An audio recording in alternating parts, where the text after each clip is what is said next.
Praise the Lord. സ്വർഗീയ സന്ദേശം എന്ന പ്രോഗ്രാമിലേക്ക് എല്ലാവർക്കും സ്വാഗതം. ഇന്നത്തെ എപ്പിസോഡിൽ ഞാൻ നിങ്ങളുമായി പങ്കുവയ്ക്കുന്നത് നിന്റെ നിലവിളി കേൾക്കുന്ന ദൈവം. മത്തായി സുവിശേഷം 9:27. യേശു അവിടെ നിന്ന് പോകുമ്പോൾ 2 കുരുടന്മാർ ദാവീദ് പുത്ര, ഞങ്ങളോട് കരുണ തോന്നണമേ എന്ന് നിലവിളിച്ചുകൊണ്ട് പിന്തുടർന്നു. ആമേൻ. പ്രിയപ്പെട്ടവരെ, നിന്റെ നിലവിളി കേൾക്കുന്ന ദൈവമാണ്. നമുക്കറിയാം, നിലവിളിക്കുക എന്ന് പറയുമ്പോൾ ഒച്ചയോടെ ഉറക്കെ കരയുന്നതാണ് നിലവിളി എന്ന് നമ്മൾ പറയുന്നത്. വ്യത്യസ്തപരമായ നിലവിളികൾ നാം കേൾക്കുന്നു. ഒരു ഭവനത്തിൽ, ഒരു ദേശത്ത് മരണം സംഭവിക്കുമ്പോൾ ബന്ധുക്കളുടെ നിലവിളി നമ്മൾ കേൾക്കുന്നു. രോഗത്താൽ മനുഷ്യൻ ഭാരപ്പെടുമ്പോൾ ആ മേഖലയിൽ വേദന കൊണ്ട് നിലവിളിക്കുന്നു. മാതാപിതാക്കൾ കുഞ്ഞുങ്ങളെ തല്ലുമ്പോൾ ഇങ്ങനെ ആ വേദന കൊണ്ട് കുഞ്ഞുങ്ങൾ നിലവിളിക്കുന്നു. ഇങ്ങനെയുള്ള വ്യത്യസ്തപരമായ നിലവിളിയുടെ ശബ്ദങ്ങൾ നമുക്ക് കേൾക്കുവാൻ കഴിയും. എന്നാൽ നമ്മൾ ചിന്തിക്കുന്ന ഭാഗമെന്ന് പറയുന്നത്, ഒരാവശ്യബോധത്തോടെ ആവശ്യക്കാരൻ ആ വിഷയത്തിൽ ഒരു വിടുതൽ നൽകുവാൻ കഴിയുന്ന ഒരു വ്യക്തിയോട് നിലവിളിക്കുന്ന നിലവിളിയെക്കുറിച്ചാണ് നമ്മൾ ഇന്ന് ചിന്തിക്കുന്നത്. യേശു അവിടെ നിന്ന് പോകുമ്പോൾ 2 കുരുടന്മാർ ദാവീദ് പുത്ര, ഞങ്ങളോട് കരുണ തോന്നണമേ എന്ന് നിലവിളിച്ചുകൊണ്ട് പിന്തുടരുകയാണ്. അതായത് അവർ നിലവിളിക്കുന്നു. ഇവിടെ ഈ 2 കുരുടന്മാർ, ഇവരുടെ വിഷയം എന്താണ്?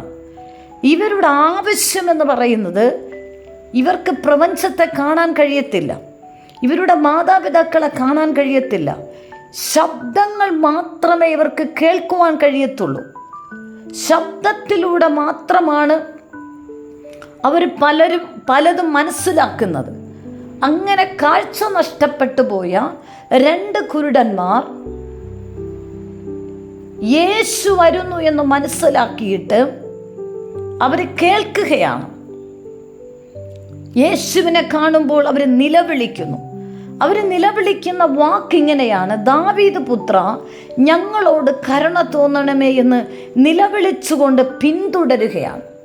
അപ്പോൾ ഈ 2 കുരുടന്മാരും യേശുവിൽ നിന്നൊരു സൗഖ്യം ഞങ്ങൾക്ക് ലഭിക്കുമെന്ന് വിശ്വസിച്ചുകൊണ്ട് ദാവീദ് പുത്ര കരുണ തോന്നണമേ എന്നുള്ള നിലവിളിയോടുകൂടെ യേശുവിൻ്റെ പിന്നാലെ ഇവരും അനുഗമിക്കുകയാണ്, പിന്നാലെ പിന്തുടരുകയാണ്.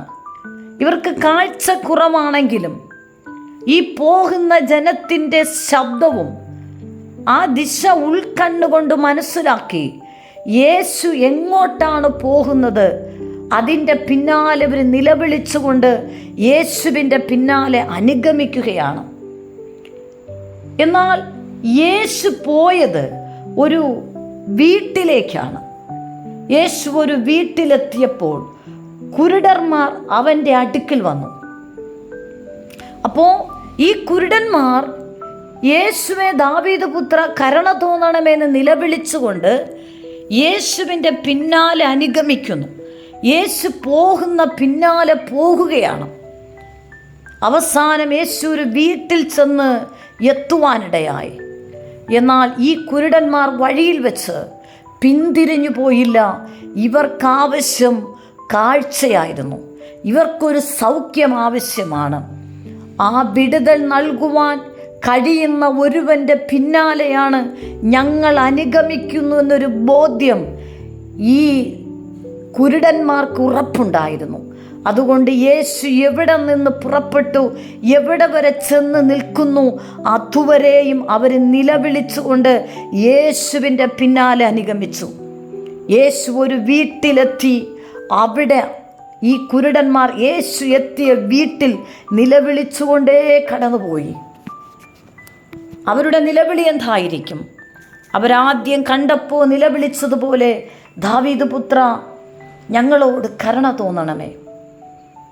ആ വീട്ടിലെത്തിച്ചേരുമ്പോൾ ഈ കുരുടന്മാരും യേശുവിനോടുകൂടെ അവിടെ എത്തി. അവിടെ എത്തിയ ഉടനെ യേശു ചോദിക്കുകയാണ്. അവൻ വീട്ടിലെത്തിയപ്പോൾ കുരുടന്മാർ അവൻ്റെ അടുക്കിൽ വന്നു. ഉടനെ യേശു അവരോട് ചോദിച്ചു, ഇത് ചെയ്യുവാൻ നിങ്ങൾ ആഗ്രഹിക്കുന്ന ഒരു സൗഖ്യമാണ്, നിങ്ങളുടെ കണ്ണിൽ ഒരു വിടുതൽ ലഭിക്കുവാനാണ് കരുണ തോന്നണമേ എന്നുള്ള വാക്കു പറഞ്ഞ് എൻ്റെ പിന്നാലെ വന്നത്.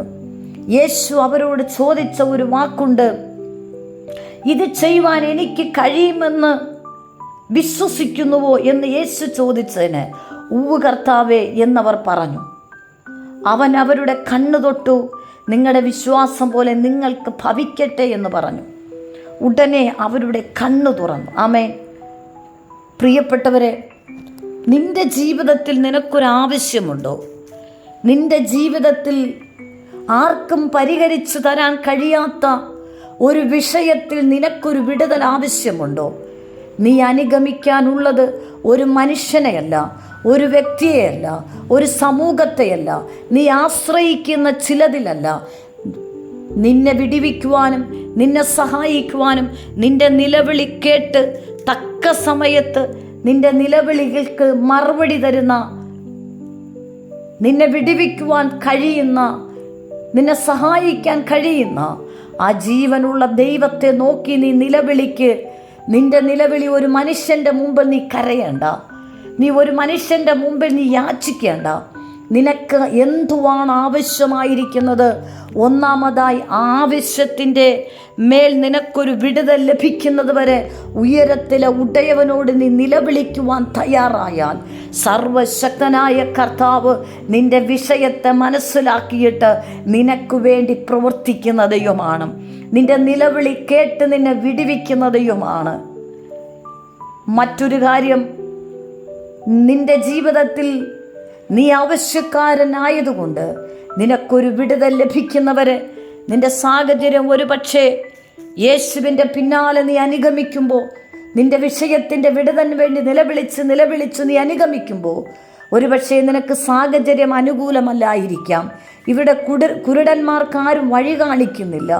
എന്നാൽ യേശു പോകുന്നത് അവർ ഉൾക്കൊണ്ടുകൊണ്ട് മനസ്സിലാക്കി, ദാവീദ് പുത്ര കരുണ തോന്നണമേ എന്ന് നിലവിളിച്ചുകൊണ്ട് യേശു ഏത് വീട്ടിൽ വരെ എത്തിയോ അവിടം വരെ ഇവർ അനുഗമിക്കുവാനിടെ. അതിനർത്ഥം നിന്റെ വിഷയത്തിൻ്റെ പരിഹാരം ലഭിക്കുന്നതുവരെ നീ ഒരു വിടുതലിനു വേണ്ടി ആഗ്രഹിക്കുന്ന ക്രിസ്തുവിൻ്റെ പിന്നാലെ നീ അനുഗമിക്കുകയും നിന്റെ വിടുതൽ ലഭിക്കുന്നവരെ ഈ വിഷയം കർത്താവിൻ്റെ സന്നിധിയിൽ കൊടുത്ത് നീ കർത്താവിനോട് നിലവിളിക്കുവാൻ തയ്യാറാകുന്നുവെങ്കിൽ സർവശക്തനായ കർത്താവ് നിന്നോട് കരുണ തോന്നി നീ യാചിക്കുന്ന, നീ പ്രാർത്ഥിക്കുന്ന, നീ നിലവിളിക്കുന്ന നിന്റെ പ്രാർത്ഥന ശബ്ദം കേട്ട്, നിന്റെ നിലവിളി കേട്ട് നിന്നെ വിടുവിക്കുന്ന ദൈവമാണ്.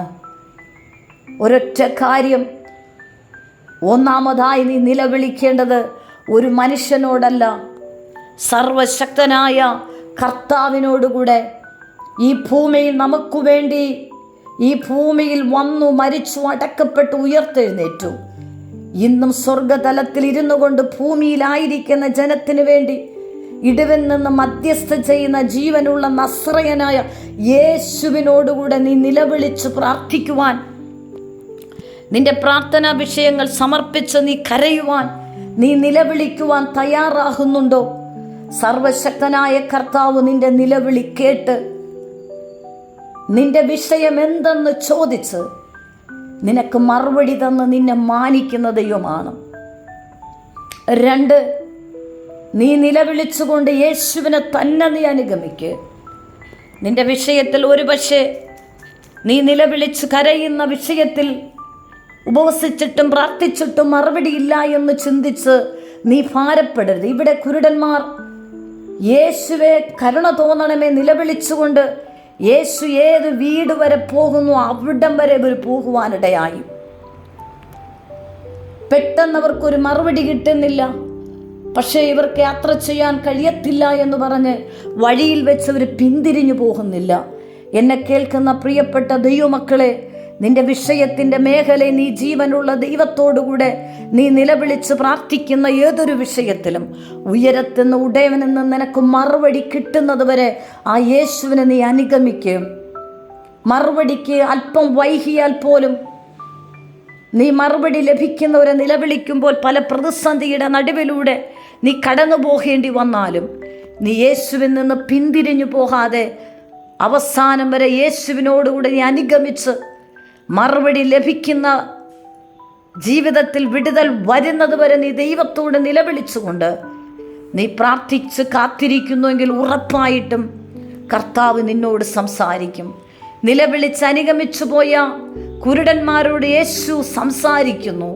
യേശു ചോദിക്കുന്ന ഒരു കാര്യമാണ്, എനിക്കിത് ചെയ്ത് തരുവാൻ കഴിയുമെന്ന് നിങ്ങൾ വിശ്വസിക്കുന്നുവോ? നീ മടിക്കാതെ, മനുഷ്യനെ നോക്കാതെ, നീ നിലവിളിക്കുന്ന വിഷയത്തിൻ്റെ മറുപടി വൈകിയാലും നീ കാത്തിരുന്ന് പ്രാപിക്കുവാൻ തക്കവണ്ണം യേശുവിനെ അനുഗമിച്ചുകൊണ്ട് വഴി വെച്ച് നിരാശപ്പെട്ട് പിന്തിരിഞ്ഞു പോകാതെ അവസാനം വരെ യേശുവിൻ്റെ പിന്നാലെ അനുഗമിച്ച് നിൻ്റെ ഏതു പ്രാർത്ഥന വിഷയമായിരുന്നാലും നീ സ്വർഗത്തിൽ അപ്പനോട് നിലവിളിക്ക്. കർത്താവ് നിൻ്റെ നിലവിളി കേട്ട് തക്ക സമയത്ത് നിനക്ക് മറുപടി തരുന്ന ദൈവമാണ്. ഏതൊരു വിഷയത്തിൻ്റെ നടുവിലും ഒരു വിടുതലുണ്ട്. ചില മാസങ്ങൾക്ക് മുന്നേ, വർഷങ്ങൾക്ക് മുന്നമേ ഒരു സഹോദരിയുടെ വിഷയത്തിന് വേണ്ടി സാമ്പത്തിക മേഖലകളിൽ തകർന്ന് തരിപ്പണമായി എന്ത് ചെയ്യുമെന്നറിയാതെ നിലവിളിക്കുമ്പോൾ പ്രതിസന്ധിയുടെ നടുവിൽ ദൈവത്തോട് നിലവിളിച്ചു കൊണ്ടിരുന്നു. പക്ഷേ ഉടനെ ഒരു മറുപടി, ഒരു സൊല്യൂഷൻ കിട്ടിയില്ല. പക്ഷേ ആ നിലവിളി സ്വർഗത്തിലെത്തി. തക്ക സമയത്തൊരു ക്രമീകരണം ആ സഹോദരിയുടെ ജീവിതത്തിൽ സ്വർഗത്തിലെ ദൈവം ചെയ്തു കൊടുത്തു. ആ സഹോദരിയുടെ വിഷയത്തിൻ്റെ സാമ്പത്തിക മേഖലയിൽ ദൈവം കരുണ ചെയ്തപ്പോൾ സകലർക്കും അത്ഭുതമായി തീർന്നു. ഇതെങ്ങനെ സംഭവിച്ചു എന്നാണ് അവർ അസൂയപ്പെടുവാനിടയായി. മറ്റുള്ളവർ അസൂയപ്പെടുന്ന രീതിയിൽ നിന്റെ ജീവിതത്തിൽ നീ നിലവിളിക്കുന്ന വിഷയത്തിൻ്റെ മറുപടി സ്വർഗത്തിലെ ദൈവം നിനക്ക് നൽകി നിന്നെ ഈ ഭൂമിയിൽ അനുഗ്രഹിക്കും. ഒരൊറ്റ കാര്യം, നിന്റെ ഏതു പ്രാർത്ഥന വിഷയം സ്വർഗത്തിലെ അപ്പനോട് നീ നിലവിളിക്ക്. തക്ക സമയത്ത് നിനക്ക് വേണ്ടി അത്ഭുതം ചെയ്യുന്ന ദൈവമാണ്. പരിശുദ്ധ കർത്താവേ, ഈ ശബ്ദം കേൾക്കുന്ന പ്രിയപ്പെട്ടവർക്കായി ഞാൻ പ്രാർത്ഥിക്കുന്നു. ഈ വചനപ്രകാരം നിങ്ങൾ ആര് സമർപ്പിക്കുന്നു, നിങ്ങളുടെ നിലവിളി കേട്ട് മറുപടി തരുന്ന കർത്താവിൻ്റെ കരങ്ങൾ ഏൽപ്പിക്ക്. അങ്ങനെയുള്ളവർക്ക് ഒരു നിമിഷം ഞാൻ പ്രാർത്ഥിക്കുന്നു. ഈ സമർപ്പിക്കപ്പെട്ട വ്യക്തികൾക്കായി പ്രാർത്ഥിക്കുന്നു. ഇവരെ പ്രാർത്ഥന വിഷയങ്ങൾ സ്വർഗതലങ്ങളെ ചലിപ്പിച്ചുകൊണ്ട് വേഗത്തിൽ ഒരു മറുപടി കൊടുത്ത് സ്വർഗം ഇവരെ മാനിക്കും, അനുഗ്രഹിക്കും. യേശു ക്രിസ്തുവിൻ്റെ നാമത്തിൽ തന്നെ ആമേൻ. God bless you. നിങ്ങൾക്കൊരു പ്രാർത്ഥന വിഷയമുണ്ടെങ്കിൽ ഈ സ്ക്രീനിൽ കാണുന്ന നമ്പറിൽ ഞങ്ങളെ കോൺടാക്റ്റ് ചെയ്യുക. ഞങ്ങൾ നിങ്ങൾക്ക് വേണ്ടി പ്രാർത്ഥിക്കും. ആമേൻ, ആമേൻ.